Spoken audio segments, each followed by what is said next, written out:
I'll be providing drinks at the end of the conference. Albert will be here for our next presentation. If you were here at my presentation on the first day, I had sort of a quote that said, if you have the greatest game in the world that nobody knows about, it's just the greatest game in the world that nobody knows about. Content is king, but distribution is God. Visibility is oxygen. You're only going to get success in your game if people know about it. So Albert's going to tell us all about how to acquire the right kind of players. That's right. Yeah, very welcome from my side to my presentation. Thank you very much for the little intro. I will have a brief talk about how to acquire the right players for you free-to-play games. Just to give you a little overview, who of you guys is in the mobile sphere or who of you guys is in the web sphere? So it's more or less both, if I got it right. So my presentation is mainly focused on the website. Just before we start, brief overview about myself. I'm Albert, and I'm a passionate guy on the one hand side for gaming and on the other hand side for building companies. I started my first company, which was not in the digital space, which was actually in the bakery space when I was 19 years old. After business studies, I moved into strategy consulting, and then I moved into the e-commerce sphere. I helped to build up Zalando, which is the European version of Zappos, as well as I led CityDeal in Europe, which was later overtaken by Groupon. 4 years ago, I started my own company in the e-commerce sphere called My Sport Group, and recently I moved into gaming, and I'm the CEO of Add2Games. Just some quick facts about Add2Games. We are a game distribution network. We have roughly 2,500 partners on the media side and work with over 150 game publishers worldwide. We are rapidly growing. I just hired our 50th employee 6 days ago, and we grew last year by 600%. Just these are the facts about Add2Games, and now let us move into the topic, the right players and how to find them in all the thousands of traffic sources which are out there. So first of all, I would like to answer the question, what is the right player for a specific game? Making that relatively simple, what we see is you have to have a good matching on the one hand side of the affinity as well as the activity to the advertised game. So that means basically looking for the right people in terms of gender, female, male guys, looking for the right age group, obviously, and also in terms of activity, finding for the game you want to advertise, basically the right people who are in this genre, basically. So there are people passionate about racing games, there are people passionate about MMO games in general, there are people passionate about casual games, and it's always important to have there the right match between the affinity of somebody out there, of a potential user, and of course of the advertised game. So and basically if you have the right matching point there, then you have the highest probability that some potential user is converting and basically also finally spending. Because if you're talking about the free-to-play gaming industry, it's not only about that somebody is converting, it's also about what's the probability that somebody is spending basically money in your game, and therefore affinity as well as the interest in a game is very important. Having said that, we also have to look into where we can find these users.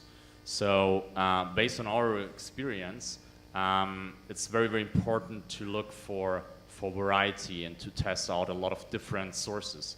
So if you're looking for new users for your games, you shouldn't look in one place. You should basically look in a couple of thousand places out there in the web to find the one right user which is working for your game.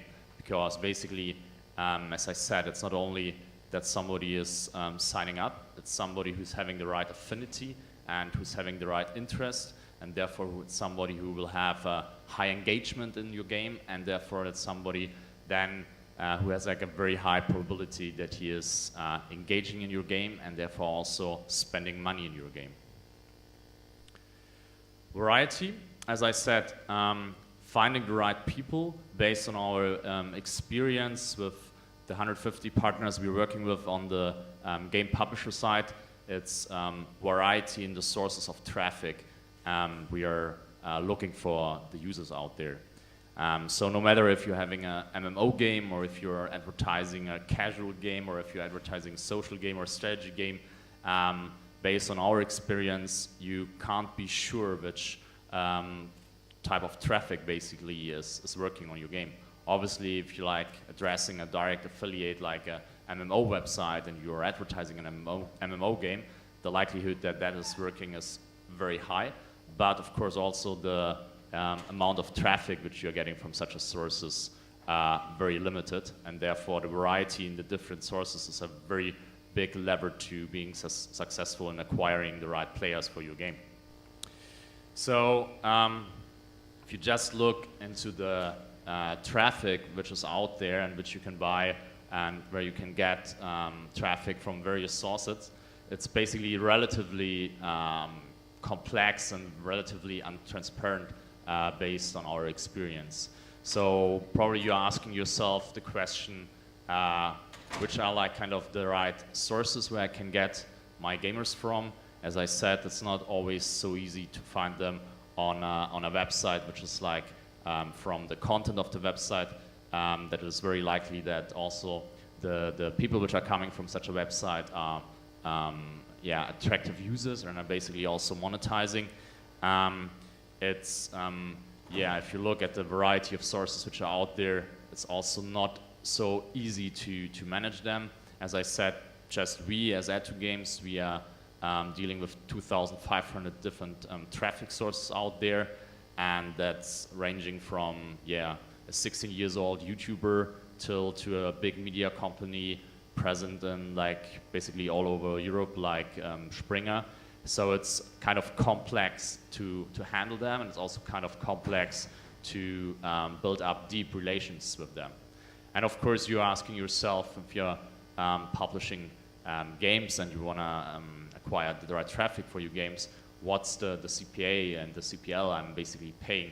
And that's obviously depending on the monetization, and this monetization is very different per game, and also usually very different per country, just due to the fact that the readiness to pay for certain in-game items is not exactly the same in all countries. So how do you cover these sources in the best way? Splitting it up, it's basically managing the source of the traffic. So it's managing direct affiliate relations and also doing media buying, depending on how experienced you are in the marketing and distribution sphere, and also of course in what relations you got, and also of course in which country and also in which game genre you are present.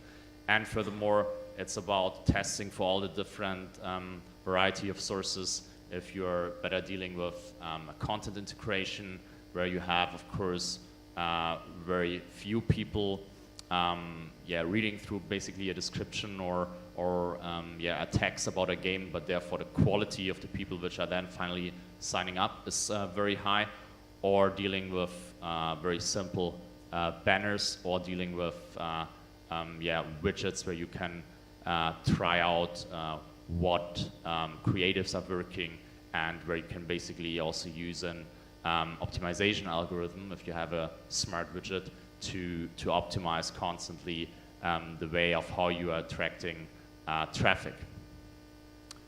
Having said that, moving to media buying as one of the powerful sources to acquire traffic, and therefore to acquire the right sources. Based on our experience, no matter if you're doing your own media buying or if somebody external is doing your media buying, it's important to deal with SEM, with Facebook and with RTB, and that's therefore helping you to acquire the right gamers for your game. Optimization, of course, when you acquire the right gamers and when you acquire the right people who are playing, it's constantly important that you have feedback on the sources, and the better quality you have in the traffic sources, it can increase, of course, the quality of the traffic which is in your game, and therefore increased quality in your game is, of course, also driving your monetization. And based on our experience, what we are doing, we are working with some advertisers where we're doing an automatic LTV optimization. So we are basically using our proprietary data of ad2 games, and we are pushing that together with unique data we get from advertisers. Could be, for example, somebody is a quality player, somebody is an active player, somebody is a paying player, and also finally what's the ARPU of such a player. And we are combining this in our user profiling engine, and basically we're using statistical models as well as automatic learning to drive the traffic, which is basically the traffic which is making fun in terms of monetization.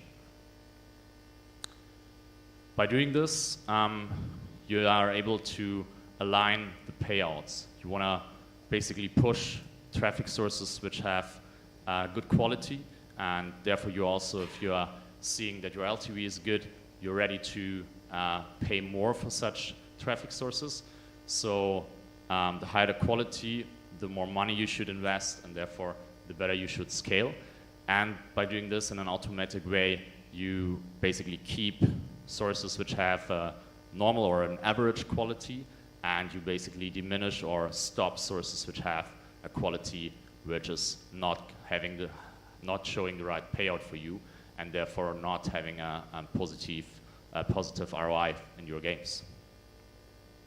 So if we sum that up, from our experience, successful user acquisition is working with a variety of sources, with using the right data engine of putting these sources together, and the learning you had in which of these sources are bringing the right traffic, and of constant optimization.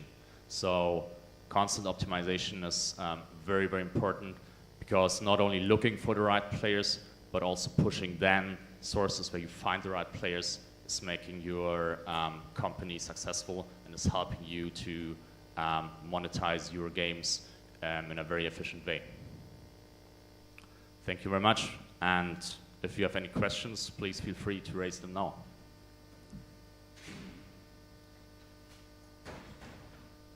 Do you have any questions? Well, maybe I can start. You didn't mention any prices. I know it changes every month, but can you give us an idea of the range of prices for how much it costs to get acquire customers? Yeah, basically the price to acquire a customer really depends obviously on the game, and obviously on the country, and furthermore, when I'm talking about the game, of how well you're monetizing. Basically, if you know the money you're making later with a player player is $7, you're basically knowing if I'm paying for such a player $7, that's the right price. And obviously it's also depending on the percentage of the number of paying players in a certain cohort you're looking for.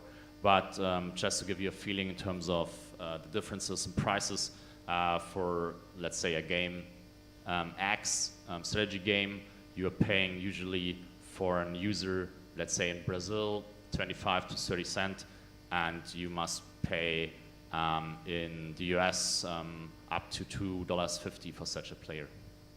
And is the trend upwards and upwards and upwards for the cost? Is it getting more and more expensive every day? That's also depending basically on the obviously on the monetization of the game, but based on our experience, we see a lot of rivalry and a lot of competition on the advertiser side happening. So basically, having said that, the number of players which is out there is limited, and obviously the number of the right players for your game is even more limited, and the number of games and the number of advertisers is constantly increasing. So yeah, that's also definitely pushing prices. And on average, I would say yes, acquiring players is becoming more and more expensive, no matter if you're talking about developing countries or developed countries. And do you see a seasonal variation? Are there some times of the year which is cheaper and certainly some times that are more expensive? And what are those times if we had to release on a budget? Yeah, you see obviously a seasonal effect. It's based on very natural developments like having a summer or having a winter. People are pushing, are using basically more their computers. There's more traffic on any site if it's snowing and cold or rainy outside compared to summer when there's the sun shining. That's very obvious, and that's also what we can see very transparently that there's a difference, yes. Any more questions for Bill? Maybe one last question for me then about the difference between a new customer and a re-engaged customer. Are they more expensive? Are they cheaper to get a customer back rather than have been lost from before? Yeah, as I explained, when you're doing user profiling, combining your proprietary data with unique data from an advertiser for a certain game, obviously getting somebody back is cheaper than acquiring somebody newly. Just think about yourself, and you're like, you use already a service or you played already a game, and for example you stop playing it in third level because you were not able to scope with the complexity of this level. If you're getting or seeing an ad where you're getting a certain, let's say, weapon to scope with the complexity of the people around in this level, and you will be sure that with this weapon you are able to finish it up and to get to the next level. It's way higher that you that this ad is basically working and that you're getting somebody back in a game.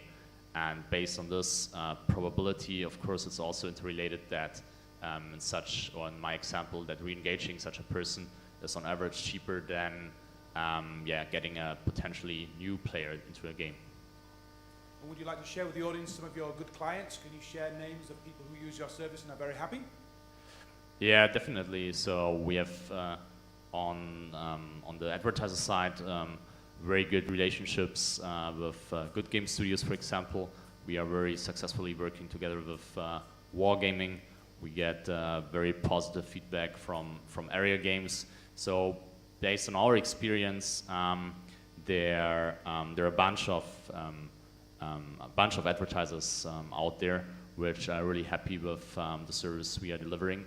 Also, especially by thinking about players which are coming from Asia into the European or into the North American market, like naming Changyu or naming Nexon, where we are doing a really good job. Well, thank you very much. Thank you very much.